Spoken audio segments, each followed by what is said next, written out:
Boker Tov à tous, on arrive à la paracha de Mishpatim. Et donc dans cette paracha, on nous raconte que s'il y a une personne qui est esclave, donc chez une famille, qui va travailler 6 ans chez cette famille, et au bout de la 6e année, on lui donne un choix, on lui dit voilà, ou tu restes avec nous, parce que finalement, il faut savoir que les lois des esclaves, quand elles sont dans la Torah, c'est pas qu'on fait ce qu'on veut et on traite comme on veut. Il y a des vraies lois, il y a des façons même que si toi tu as un coussin, tu vas lui donner, que tu dois le nourrir avant toi. C'est vraiment, on protège chaque être humain dans la Torah. Et donc, cet esclave, au bout de 6 ans, on lui propose, on lui dit voilà, ou tu es libre, ou tu restes dans ta famille que tu es. Et donc, dans le cas où l'esclave, il déciderait de rester dans sa famille parce qu'elle le traite bien, et que c'est vrai qu'il travaille pour eux, mais il a des conditions qui lui sont très favorables, on dit qu'à ce moment-là, il est puni et on va lui percer l'oreille en signe de punition. Et on se pose la question, mais s'il a décidé de rester et que c'était un choix, pourquoi est-ce qu'on va le punir? Normalement, quand on a un choix, on n'est pas censé être puni pour le choix qu'on a fait. Mais en fait, on nous explique comme ça dans la Torah.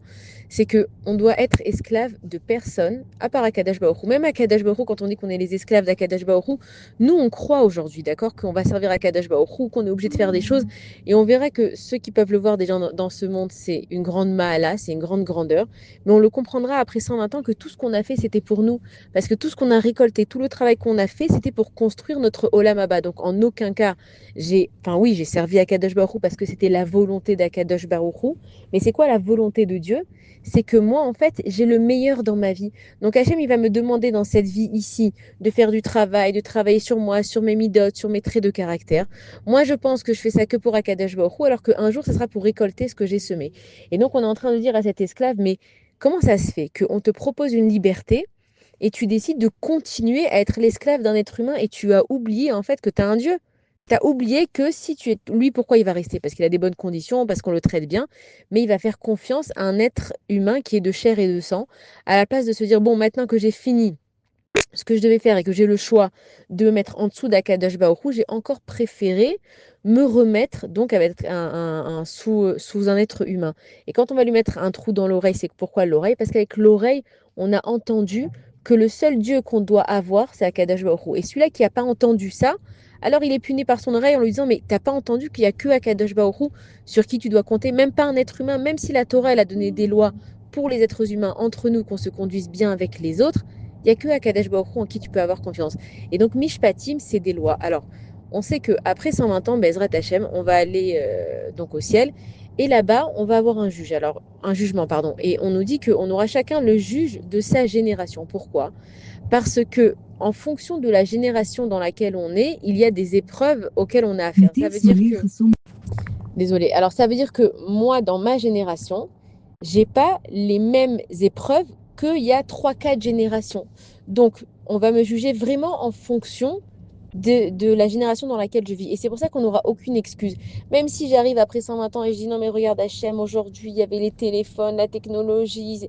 Ça veut dire qu'il y a un rave de la génération qui va venir et qui va témoigner de la difficulté, mais moi, en même temps, je n'aurai pas d'excuse. Et donc, c'est quoi un mishpat?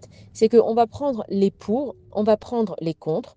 Le juge suprême, c'est Akadosh Baruch Hu, et moi, je vais devoir me défendre. Et c'est bien de se faire à soi-même, pour ceux qui arrivent à faire il des doutes, de se faire un jugement à soi-même devant Akadosh Baruch Hu. Tout le monde parle avec Hachem.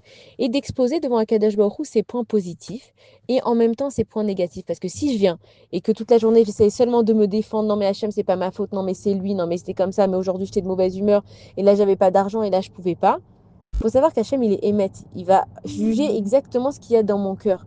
Donc quand je vais parler à Kadosh Baruch Hu, c'est bien de dire mes fautes. Chez les goïms, les avdil évidemment, c'est qu'ils vont voir une personne de chair et de sang, je ne sais pas ce qu'il lui raconte, il s'enferme dans une pièce et ils lui disent mon père j'ai fauté, bon je ne connais pas exactement ce qu'ils font, ça ne nous intéresse pas, mais c'est pas un être de chair et de sang qui peut nous juger, c'est des malachim, c'est des talmidei chachamim, mais c'est surtout Akadosh Baruch Hu. Donc nous ce qu'on fait, on va pas chercher le pardon auprès d'un être humain, on va s'excuser si on a fait quelque chose de pas bien, mais le vrai pardon il s'obtient avec Akadosh Baruch Hu. Donc ce qui est bien de faire, c'est d'aller chez Akadosh Baruch Hu et de lui dire tu sais Hachem, je me rends compte que j'ai un trait de caractère, par exemple, qui est d'être très souvent de mauvaise humeur.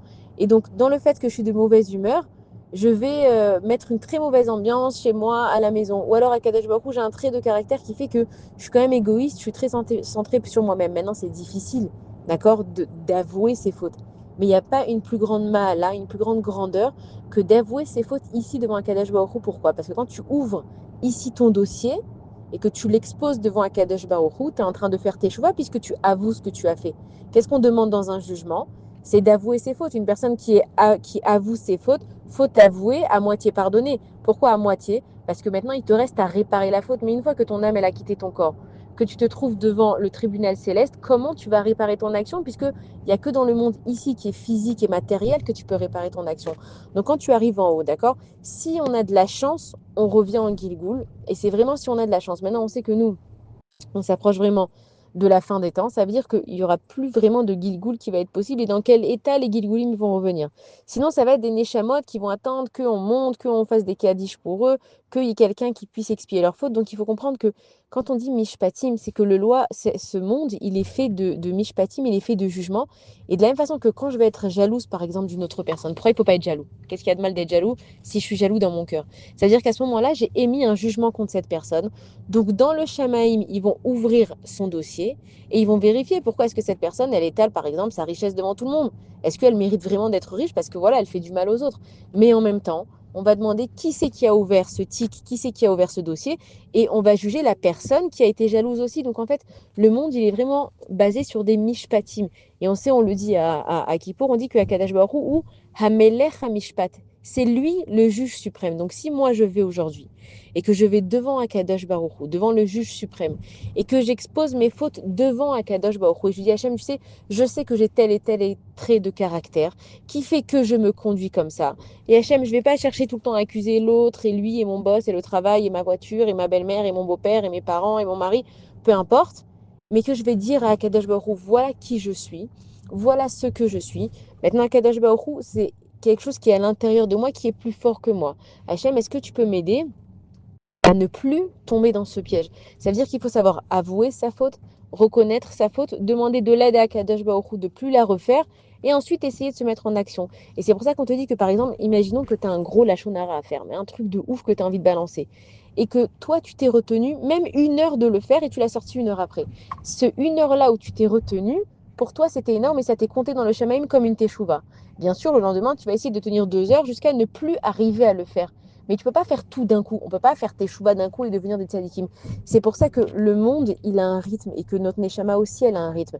C'est que tu commences à te travailler dessus, à te rendre compte ce que tu fais. Voilà, aujourd'hui, Hachem, j'ai été hyper jalouse de ma copine. Par exemple, je l'ai vue sur les réseaux sociaux. Et quand je la vois, je me dis pourquoi c'est pas moi. En fait, qu'est-ce que j'ai fait? Eh ben, j'ai remis Hachem en question puisque je suis pas d'accord avec les choix d'Akadosh Baruch Hu. D'abord, je sais pas ce qui se passe chez les autres. On voit ce qu'ils veulent bien nous montrer. Mais je suis en train de dire à Hachem, ma vie, elle n'est pas juste. Donc toi, tu n'es pas juste Hachem parce que tu m'as pas donné ce que je faut, ce que j'ai besoin. Donc je vais chez Hachem, je dis voilà, j'ai été jalouse. En fait, pourquoi j'ai été jalouse? Parce que Akadosh Baruch Hu, je pense que tu n'es pas juste et que la vie, elle n'est pas juste. Donc j'ai un problème de Emouna. Akadosh Baruch Hu, aide-moi à avoir la Emouna et à accepter ma vie comme elle est. Et que si j'ai besoin de plus, alors que je prie pour cette chose-là. Et donc quand on arrive à la paracha de Mishpatim, et qu'on voit que cet esclave, au bout de 6 ans, il a rechoisi de se mettre en dessous d'un être humain, c'est exactement la même chose avec nous, même si on n'est pas des esclaves. Et c'est pour ça qu'on dit dans les brachot du matin, tous les jours, on dit chez Loasani Aved, qui m'a pas fait un esclave. Alors c'est contradictoire, je le sers Hachem ou je le sers pas. Si tu le sers parce que tu as peur de la punition, tu l'as pas servi pour lui, tu l'as servi pour toi. Mais si tu comprends que la Avod est Hachem, ça veut dire que c'est un travail pour se découvrir et servir à Kadosh Baruch Hu, pas que seulement parce que j'ai peur de la punition, mais parce que je comprends que tout ce que Hachem il a fait, c'est pour mon bien. Akol letova, gamzu letova, comme il disait Nachumish Gamzu, c'est que chaque chose qui m'arrive dans ce monde, cette épreuve et ce que je dois faire, je suis pas un Eved. Je sers à Kadosh Baruch Hu pour mon bien à moi. Et à Kadosh Baruch Hu, lui, il est cool au tov, c'est pour son bien à lui aussi. Donc de la même façon que un esclave, il a redécidé de se mettre en dessous d'un être humain. Chaque fois que moi, je fais confiance à un être humain, à la justice des êtres humains, j'ai oublié qu'il y avait Akadosh Baruch Hu. Donc dans cette paracha de Mishpatim, je comprends que la vie, elle est faite de Mishpat. À moi d'ouvrir un Mishpat sur moi-même. Je ne m'occupe pas des autres. Chacun sa vie. J'ouvre un mishpat sur moi-même. J'avoue à Kadosh Baruch Hu quelles sont mes fautes, ce que j'ai fait de bien ou ce que j'ai fait de pas bien. Et à ce moment-là, je demande à Kadosh Baruch Hu de me donner l'opportunité de me corriger. Et tout ça pourquoi? Pour ne pas que après 120 ans, Bezrat Hashem, on ouvre des jugements sur moi parce que ça a déjà été fait ici en bas. Shabbat shalom à tous et des bonnes nouvelles.